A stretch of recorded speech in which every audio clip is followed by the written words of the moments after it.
एक पिता अपनी 4 वर्षीय बेटी मिनी से बहुत प्रेम करता था। ऑफिस से लौटते वक्त वह रोज उसके लिए तरह तरह के खिलौने और खाने पीने की चीजें लाता था।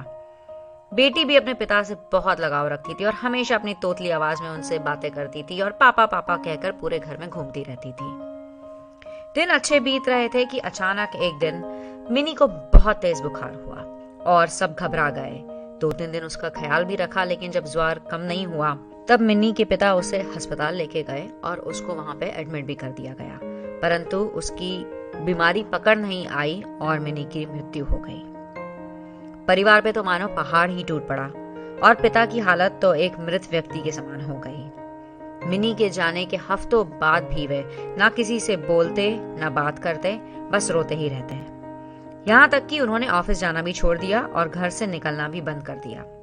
आस पड़ोस के लोगों और नाते रिश्तेदारों ने उन्हें समझाने की बहुत कोशिश की, पर वे किसी की ना सुनते। उनके मुख से बस एक ही शब्द निकलता, मिनी। एक दिन ऐसे ही मिनी के बारे में सोचते सोचते उनकी आंख लग गई और उन्हें एक सपना आया। उन्होंने देखा कि स्वर्ग में सैकड़ों बच्चियां परी बनकर घूम रही हैं। सभी सफेद पोशाकें पहने हुई हैं और हाथ में मोमबत्ती लेकर चल रही हैं, और उन्हें फिर मिनी दिखाई दी।